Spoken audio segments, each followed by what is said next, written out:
Cerita ini aku alami kurang lebih 5 tahun yang lalu.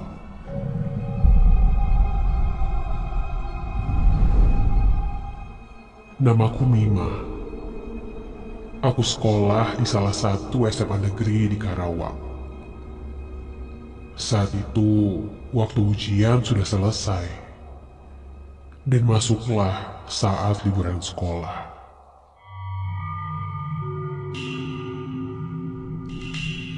Aku mendapatkan libur sekitar 2 minggu. Waktu libur yang cukup lama membuatku sedikit bingung untuk berlibur kemana. Sampai ketika aku sedang membuka sosial media, temanku dari Bandung mengirimkan sebuah pesan. Anggi namanya. Setelah basa-basi bertanya kabar, lalu Anggi pun menawarkanku untuk liburan di Bandung. Tepatnya di rumahnya, katanya.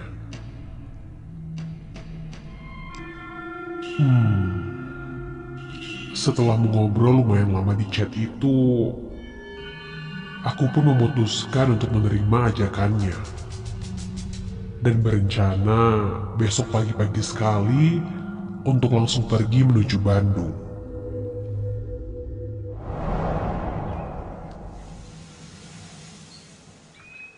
Pagi pun tiba. Aku sudah bersiap pergi menuju travel. Sebelum berangkat, aku mengabari Anggi bahwa aku sudah berangkat menuju Bandung. Dan Anggi pun bilang akan menjemputku di tempat travel.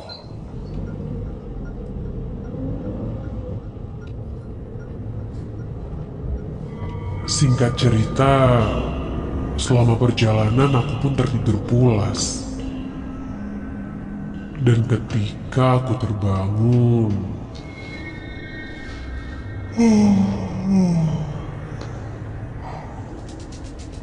ternyata aku sudah berada di pintu keluar tol Paster.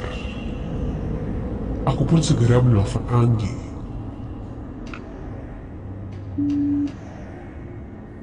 Halo, Gi. Aku bentar lagi sampai nih. Oh gitu. Oke. Tunggu ya. Ternyata Anggi sudah sampai di tempat pemberhentian travelku.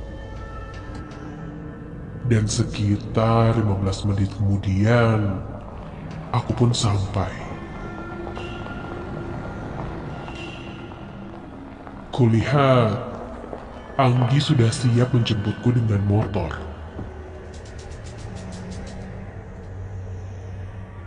Aku pun diboncengnya, dan kami pun mengobrol selama perjalanan menuju ke rumahnya.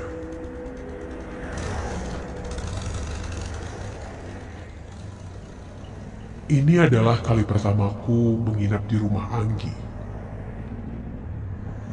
Karena ternyata Anggi sudah pindah rumah dari rumahnya yang dulu. Selama perjalanan, kami pun mengobrol cukup banyak. Karena ternyata sudah lama juga kami tidak bertemu seperti ini.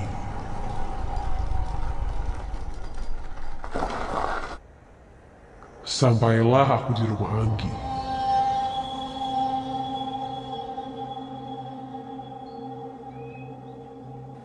Kulihat rumahnya yang sekarang ternyata bangunannya masih bangunan zaman dulu. Dari arsitektur rumahnya pun masih kental dengan nuansa rumah zaman Belanda. Seperti rumah-rumah yang suka dipakai sebagai tempat syuting film. Ingatku saat itu.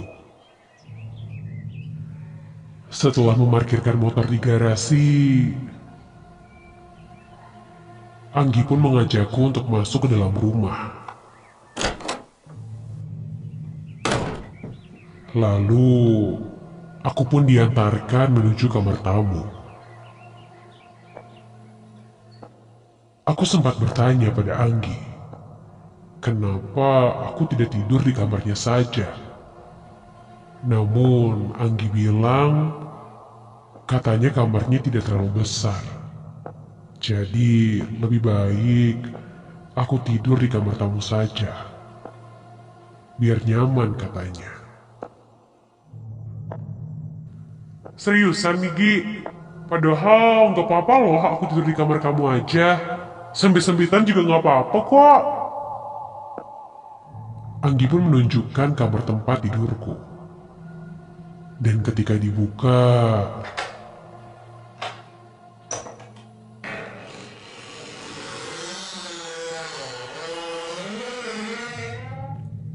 Gi, ini seriusan kamarnya?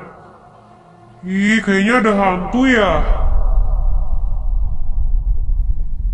Ketika berbicara seperti itu, Anggi langsung membantah ucapanku. Katanya, aku jangan bicara seperti itu. Hei, bercanda kok, Gi. Ya kali ada hantu di rumah keren kayak gini. Kalau ada hantu, ya mereka kali yang kabur lihat gue. Anggi hanya tersenyum mendengar ucapanku itu.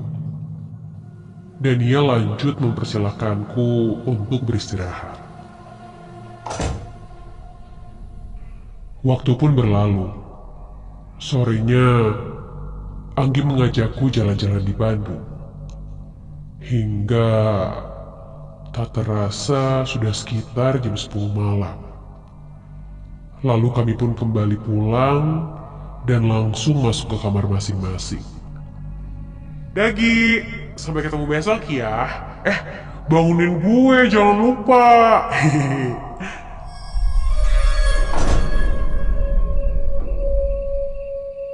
Setelah bersih-bersih, aku pun langsung merebahkan diri ke atas tempat tidurku.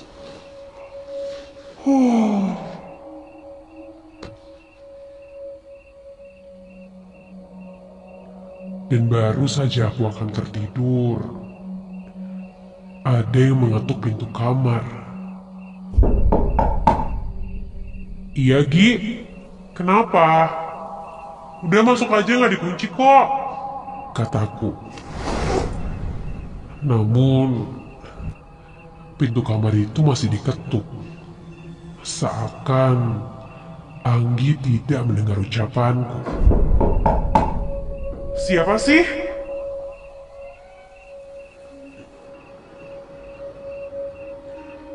Aku pun beranjak dari tempat tidurku dan langsung bergegas membuka pintu. Iya, tunggu. Dan ketika baru saja aku membuka pintu,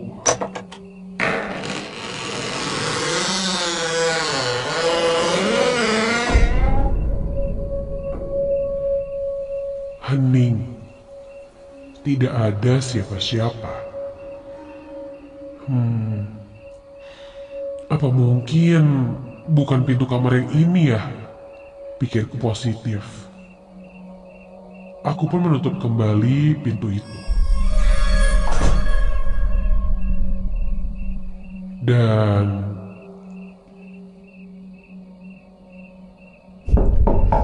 astaga, siapa sih? Iya, siapa? Lagi dan lagi tidak ada siapa-siapa. Aneh. Penasaran, aku pun keluar dari kamar dan berjalan menyusuri lorong sekitar rumah ini.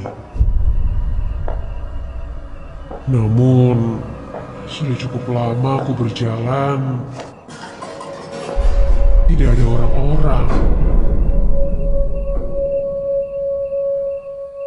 Aku yakin sih mereka sudah tidur. Aku pun kembali ke kamar dan berusaha untuk menghiraukannya.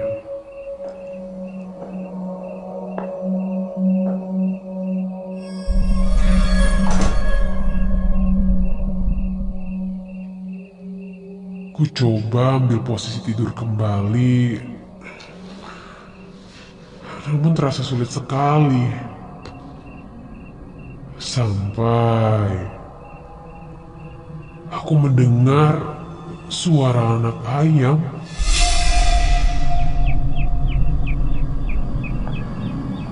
Mendengar itu rasanya sedikit aneh, karena sepenglihatanku tadi, kulihat di sini tidak ada kandang ayam. Atau mungkin ada tetangga yang memeliharanya di sekitar sini. Atau apa mungkin memang ada ya? Karena suara anak ayam itu terdengar cukup jauh. Namun suara itu terdengar cukup menggangguku. Aku pun mencoba untuk menghiraukannya dan langsung mengambil posisi tidur kembali. Namun tak lama dari itu, astaga, seperti ada yang menggedor pintu kamarku dan juga jendela langit-langit kamar ini. Dan kini terdengar sangat keras sampai tiba-tiba saja tempat tidurku ini bergerak sendiri. Aku pun terkejut. Aku mencoba untuk mengatur nafasku perlahan dan langsung beranjak dari tempat tidur. Tapi, ya Tuhan,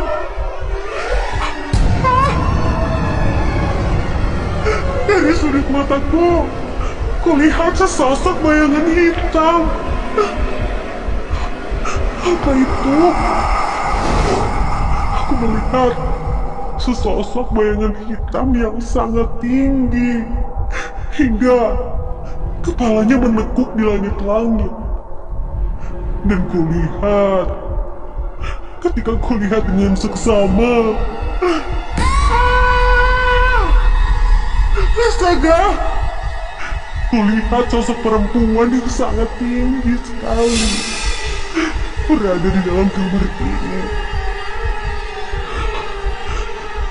Dan kini perlahan, dengan jelas aku bisa melihat wajahnya.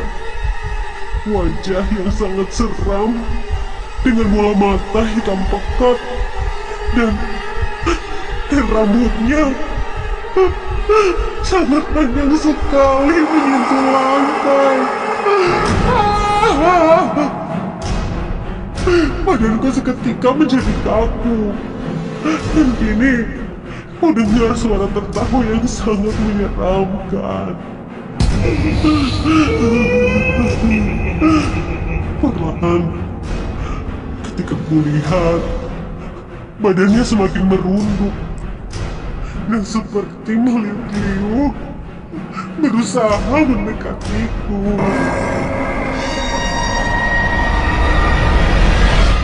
Dan wajahnya kini tepat di depanku. Mulutnya menganga, dan dia pun tertawa tepat di depan mukaku.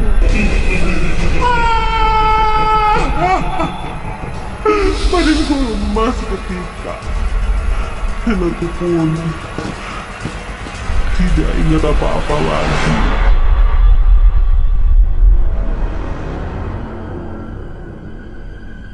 Esok paginya, ketika aku terbangun, badanku lemas dan kepalaku pun pusing.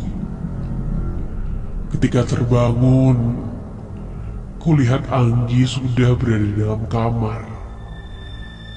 Dia pun menanyakan, ada apa? kenapa aku tertidur di lantai. Setelah cukup tenang, aku pun mulai menceritakan apa yang aku alami semalam.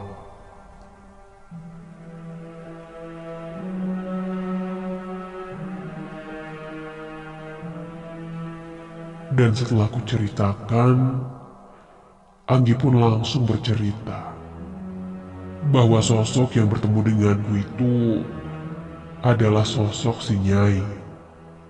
Iya, si Nyai adalah sosok penunggu di depan rumah ini. Mendengar itu, aku pun hanya bisa terdiam dan mencoba untuk introspeksi diri. Aku pun sadar bahwa ketika kita sedang berada dimanapun, kita harus menjaga omongan dan juga sikap kita. Karena mungkin apa yang kita ucap didengarkan juga oleh mereka yang tak terlihat.